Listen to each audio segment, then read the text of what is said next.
You ever notice how people look at you different when you've got nothing in your pockets?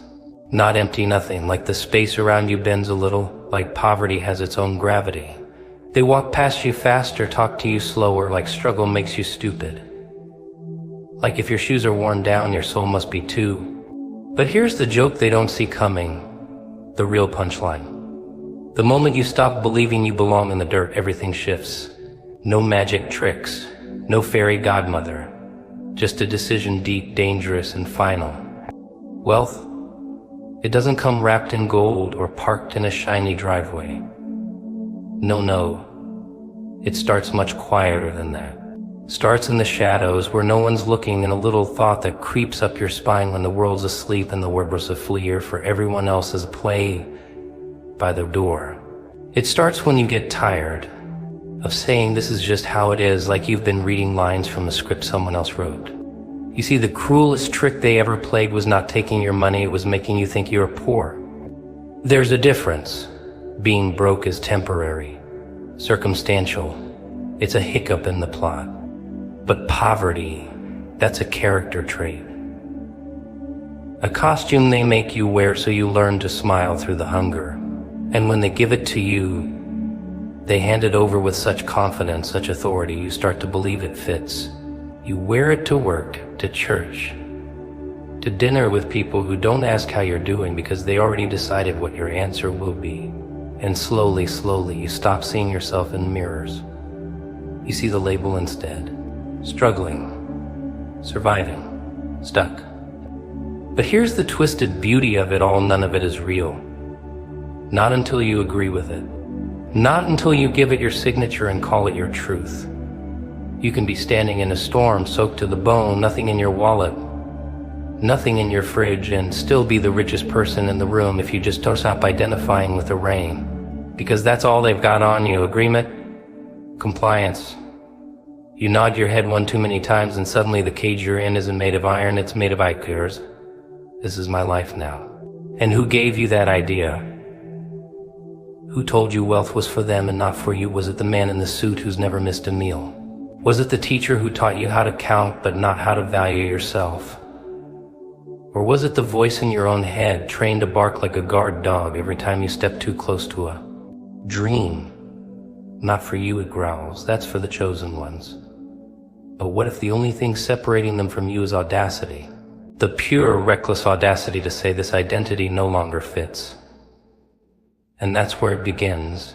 Not in a bank account, not in a loan approval, in the rejection of the label, in the violent, liberating act of saying I refuse to be poor in my mind just because my circumstances look like chaos. Because they can take your job, your car, your reputation, but they can't take your internal definition unless you hand it over. They can't stamp you with worthless unless you stand still long enough for the ink to dry. It's not easy. Oh no, you'll be surrounded by people who love when you play small, who celebrate your humility, not because it's noble, but because it keeps them comfortable. If you rise, it forces them to question why they're still crawling. So they'll mock your vision, laugh at your plans, quote statistics at you like scripture.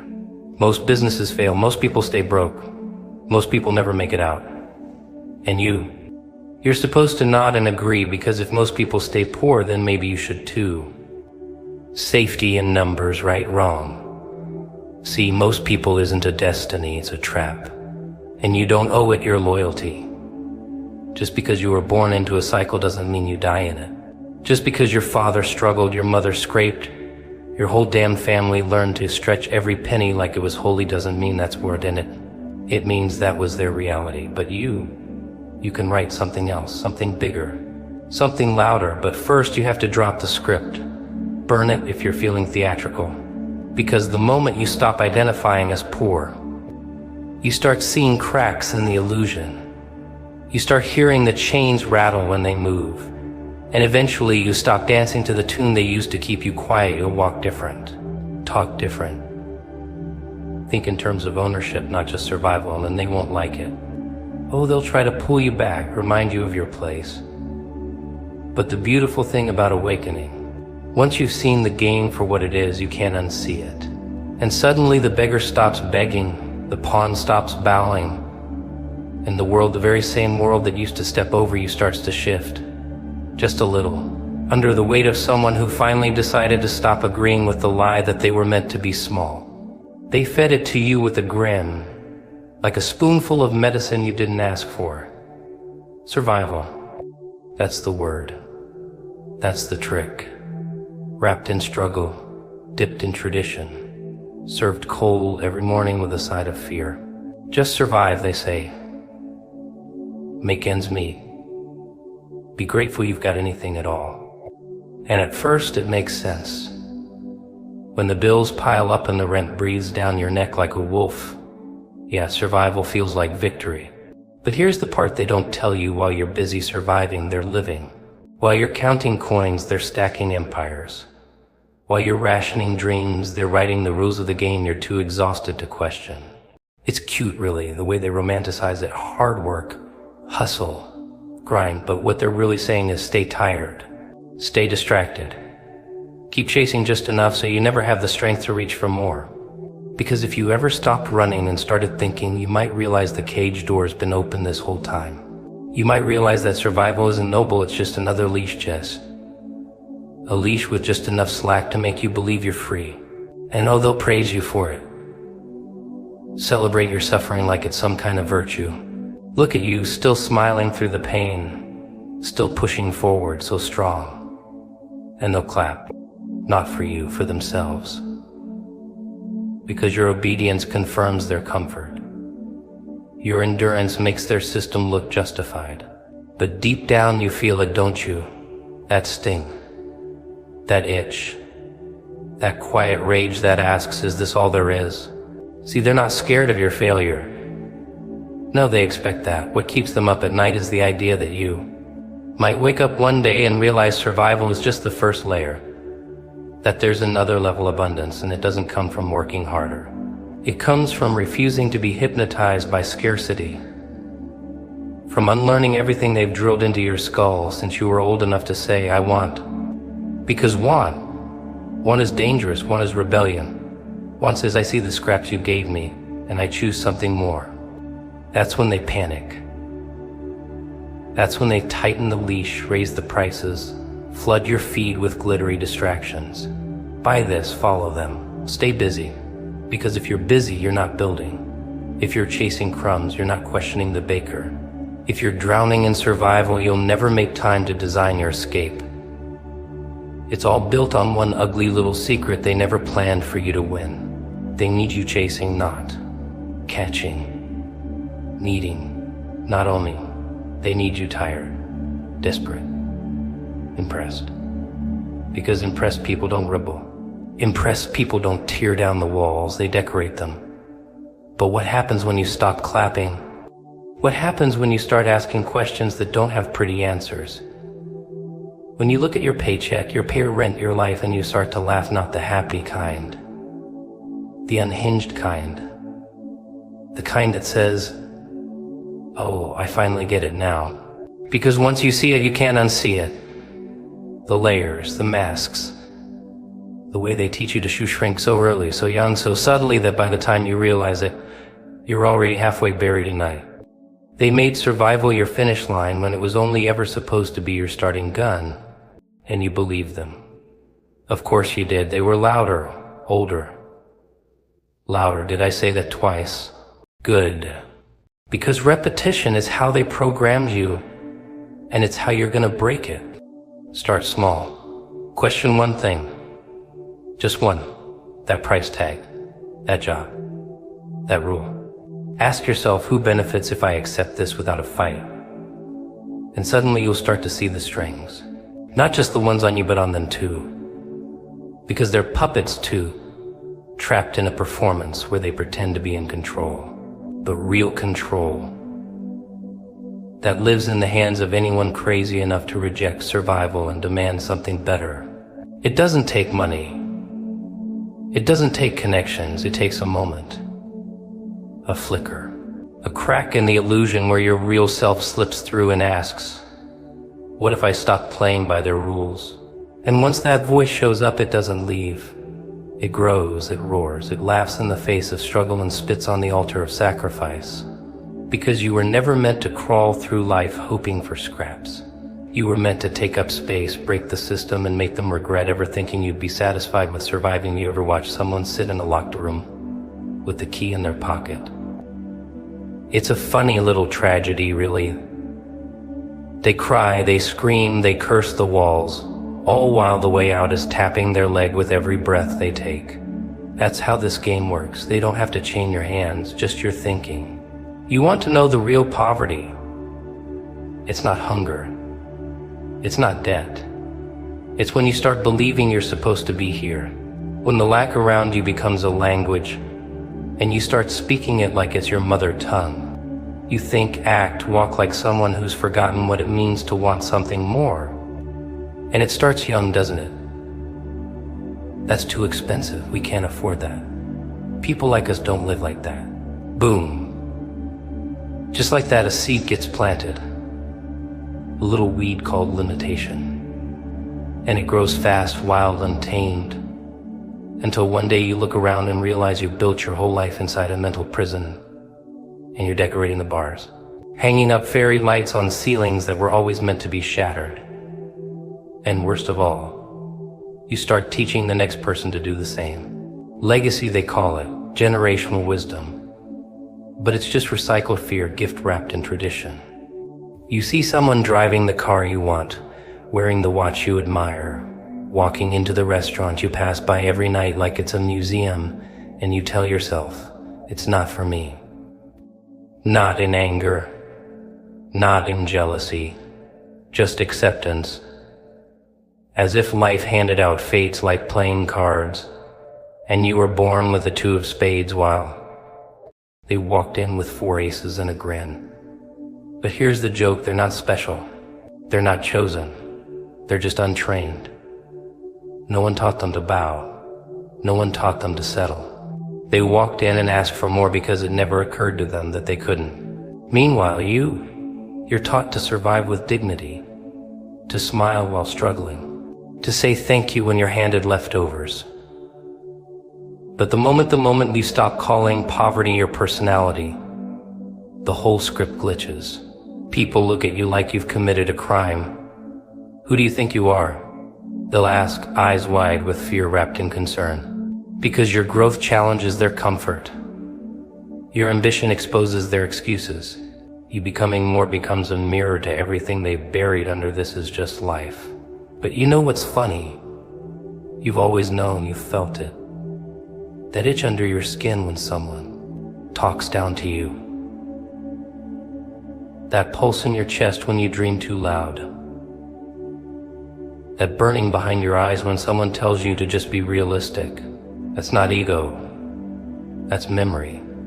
That's your soul remembering it was never poor, just disoriented. And when you start tapping into that memory, oh, they'll hate it. They'll laugh at you, call you delusional, say you've changed, as if that's a bad thing.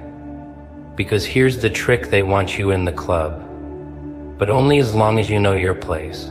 The moment you stop playing poor, they revoke your access. You're not relatable anymore. You're not one of us, but that's the tax. That's the price of waking up. You lose the comfort of community built on complaining. You lose the applause of people who never wanted you to want to rise higher than the ceiling they built over their own head. But what you gain, oh, what you gain. The air's different when you stop choking on lack. Time stretches when you're not counting coins. And people, real people, start showing up. Not the ones who want you small, but the ones who remember what it means to dream loud, move strange, and burn bridges just to feel the heat of progress. And you start laughing. Not politely, not nervously. The kind of laugh that tastes like rebellion. That says, I was never supposed to wear this mask. And it echoes long and sharp. Until even the walls built to keep you in start cracking from the sound. They didn't fear your hunger. They feared your clarity. The second you stop seeing yourself as poor, their entire structure starts wobbling. Because you were never the weak one. You were just the one they had to keep blind. And when that blindness lifts, even for a second, you see the empire of lies they built around you, and you start to grin. Not because you're angry, Not because you're hurt, but because for the first time in a long time, you know who you are without the noise, without the shame, without the disguise they gave you and called survival. You ever notice how the world starts treating you differently the second you get a little taste of money? Not even the big bucks, just enough to stop sweating every bill, stop flinching every time your phone lights up with a reminder. Suddenly, the same people who looked through you are nodding, smiling, acting like you were always one of them. Isn't it sweet, that fake politeness, that polite panic? Because you've become dangerous now. Not because of what's in your wallet, but because of what it proves that you weren't the problem. And maybe, just maybe, you were never broke, just temporarily underfunded. They loved you poor, loved you small, humble, grateful, predictable. Oh, they'll never say it out loud. No, they'll dress it up. Stay grounded, don't change. Money isn't everything. You hear that one a lot when you start crawling out of the mud. But here's the twist, they only say that to people who never had it. People who are just beginning to stretch their wings. Because if you do change, if you do grow, they lose their favorite thing about you, your dependence. Your silence. Your hunger tucked neatly behind a smile. See, the game's rigged, but it's a beautiful game once you learn the rules. Not their rules, yours. They'll never teach you that. They'll teach you algebra, teach you history, teach you how to say yes with your mouth while your gut screams. But never how money really works. Never how to unlearn the shame around wanting more. That part you gotta figure out on your own, through the cracks, in the quiet, in the dark. And when you do, when it finally clicks, it's like being handed the keys to a kingdom they told you didn't exist. And here's where it gets fun. Because now you've got options. And options, my friend, are terrifying to people who've built their identity around limitation. When you start saying no, when you stop chasing crumbs, when you raise your price, you raise your crumbs, raise your standards. Raise your voice, that's when the masks start to fall. You've changed, they whisper. As if that's not the whole point. As if staying the same while everything burns is some kind of noble act. You don't owe anyone your poverty. You don't owe with them your guilt. You don't owe them the old version of you that used to beg for discounts and pray for a break. You outgrew that costume. Doesn't matter if it made them comfortable. Doesn't matter if they clapped for your suffering. You're not here for sympathy. You're not here to play the mascot for misery. You're here to burn through every lie they told you about your worth, your potential, your ceiling. And oh, they'll get nervous when you start walking different. When you stop explaining yourself. When you show up to the room and own it, instead of hoping they'll let you stay. Because confidence in someone they used to pity, that's offensive. That's a glitch in their matrix. They'd rather you stay a motivational poster than become a living, breathing example that the system can be beaten. Because if you win, then what's their excuse? They'll call it luck, timing, external help. Anything but what it really is, choice. The decision to stop accepting scraps. To stop calling struggle a personality. To stop applauding your own suffering like it's some kind of medal.